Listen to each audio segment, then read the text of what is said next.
Assalamualaikum warahmatullahi wabarakatuh. Apa kabar? Kembali berjumpa dengan saya, Hersu Beno Arif dari Forum News Network. Selamat menikmati akhir pekan.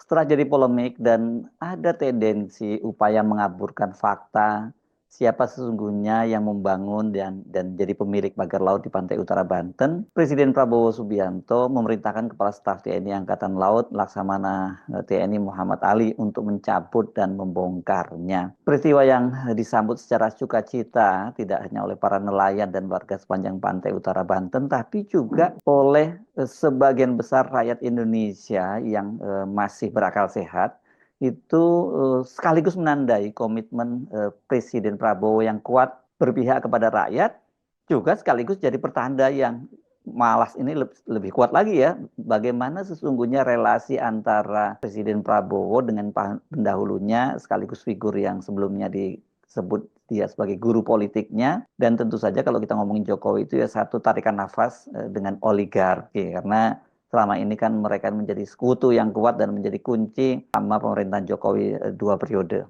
Sulit untuk dibantah bahwa tindakan Prabowo memerintahkan TNI Angkatan Laut membongkar paksa pagar laut itu sebagai pertanda paling nyata ketika Prabowo dihadapkan pada realitas diametral harus memilih berpihak pada rakyat atau berpihak kepada Jokowi dan oligarki. Prabowo kali ini ya kita mesti menyebutnya memilih berpihak kepada rakyat dan kepentingan orang banyak. Mudah-mudahan ini merupakan pertanda awal bahwa begitulah sesungguhnya paradigma dari pemerintahannya Prabowo Subianto itu, kendati dia mengklaim sebagai penerus dari pemerintahannya presiden sebelumnya, yakni Presiden Jokowi. Mudah-mudahan kita semua ini nggak salah prediksi dan nggak juga salah berharap gitu ya. Hari Sabtu kemarin, tanggal 18 Januari, 600 pasukan TNI Angkatan Laut itu dikerahkan. Ini nggak main-main ya, terdiri dari pasukan marinir dan bahkan ini ada pasukan elitnya, Kopaska, Komando Pasukan Kata. Jangan salah ya, bukan Komando Pasukan Kodok. Ini beda banget ini ya. Yang dipimpin oleh Komandan Pangkalan Utama Angkatan Laut ketiga atau Lantamal Brigjen Marinir Hari Indarto bergerak membongkar pagar laut tersebut. Mereka itu dibantu oleh para nelayan dan warga yang menyambut dengan sukacita. Ini kan tanda bahwa negara itu hadir, negara tidak boleh kalah oleh kekuatan modal dan oligarki. Itu bukan sekedar omon-omon gitu, bukan sekedar jargon politik kosong. Kita bisa menyaksikan bahwa bagaimana nih pasukan katak, ini pasukan elit ini berenang mengikatkan tambang-tambang besar ke bambu-bambu, pagar bambu yang kemudian setelah terikat kuat ditarik oleh kapal-kapal TNI Angkatan Laut, dan juga ada perahu-perahu nelayan yang mencabuti pagar-pagar tersebut. Karena bambu tersebut ditancapkan cukup dalam dan telah berbulan-bulan tertanam, ya perlu memang effort, perlu usaha besar untuk mencabutnya. Karena itu Brigjen TNI Marinir Hari menargetkan setiap hari itu mereka ya bisa mencabut sampai 2 kilometer ya. Jadi kalau panjangnya mencapai 30,16 kilometer, maka diperlukan waktu setidaknya selama 15 hari atau setengah bulan. Bersih itu kawasan di pantai utara Banten itu, dan nelayan bisa dengan luasa lagi untuk mencari nafkahnya. Selain itu juga para nelayan nggak perlu lagi was-was ya berhadapan dengan para preman yang jadi kaki tangan para pengembang itu ya. Tapi sekarang kan tinggal dihitung nih berapa anggaran negara yang harus dibuang percuma karena ulah para pengembang yang selama ini di backup dan bermain dengan kekuasaan.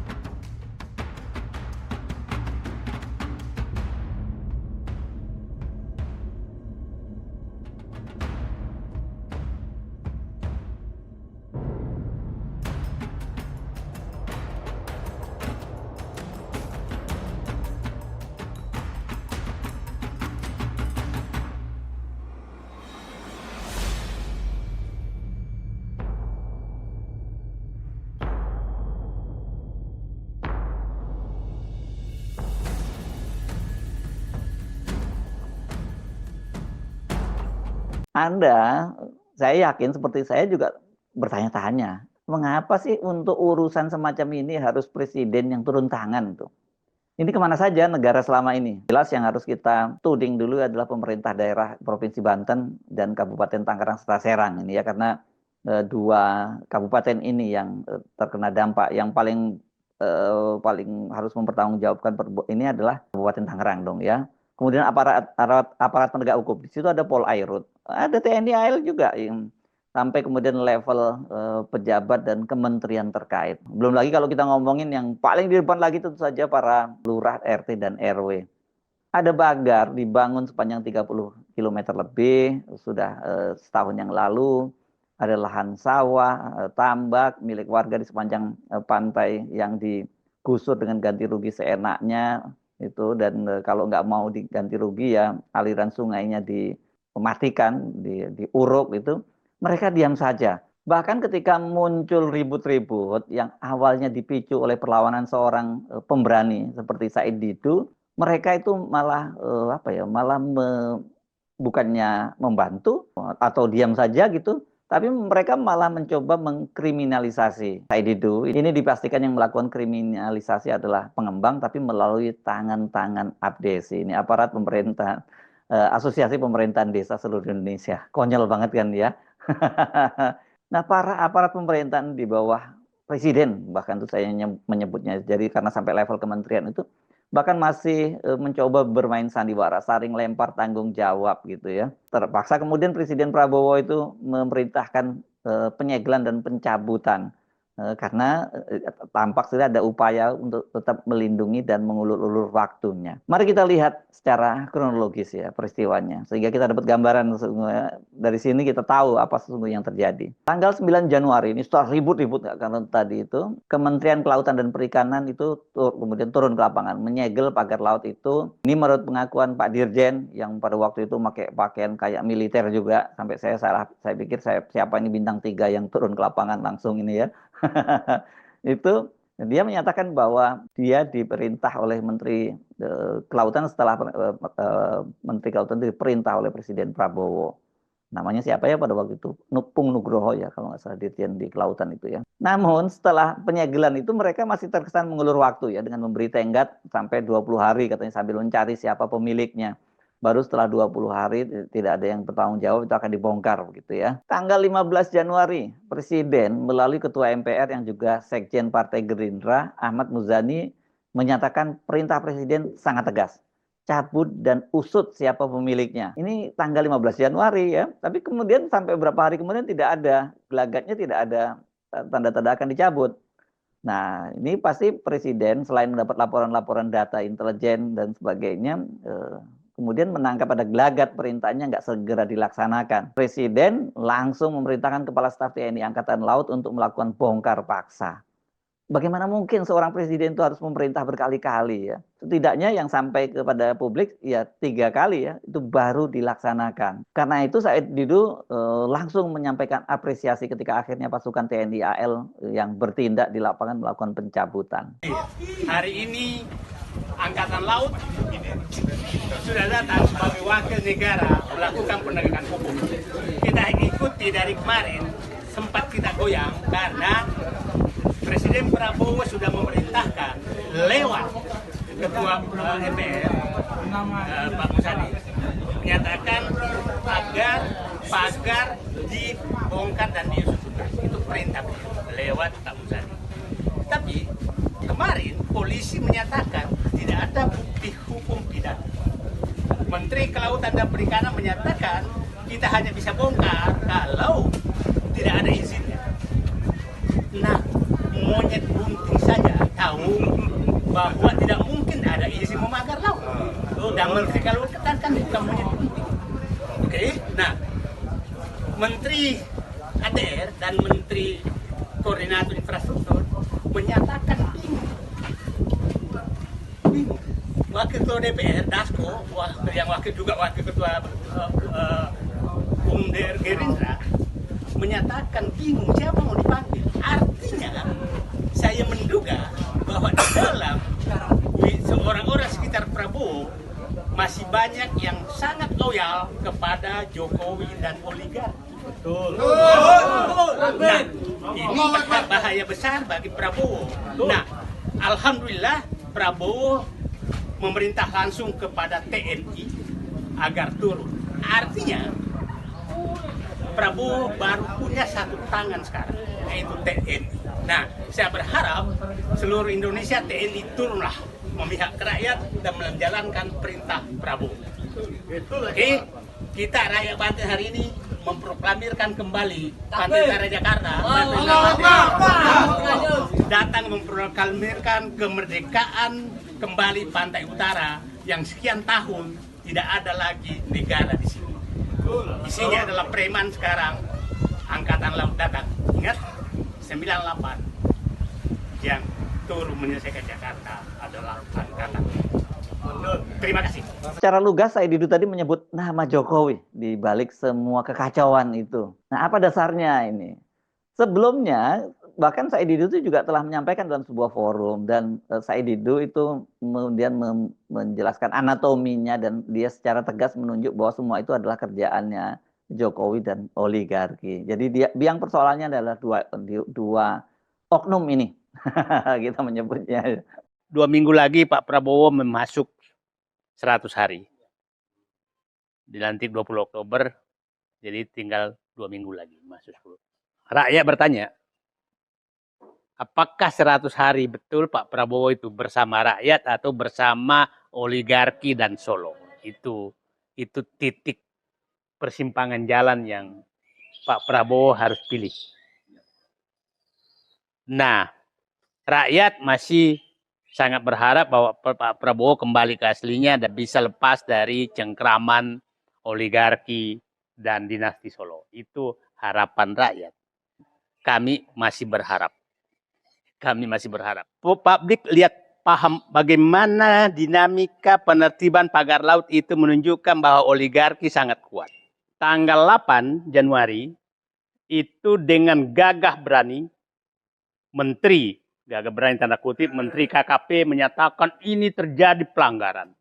Tanggal 9 turun dengan bintang, tuh dirjennya, tuh bintang heran juga, saya udah kayak tentara aja dirjen. Bagisti komando. Dengan gaya kayak jagoan, lebih jagoan, hanya datang menyegel. Setelah itu besoknya Menteri KKP dipanggil DPR dan memberikan penjelasan bahwa hanya bisa dicabut ini kalau ada izinnya. Ini Menteri KKP ini harus kita tahu, yaitu bendaharanya Jokowi waktu tim ses di periode pertama. Kita harus paham posisi dia. Yang saya waspadai adalah, dan pada saat itu kita tak dapat info bahwa Jokowi datang ke Kertanegara loh. Oke.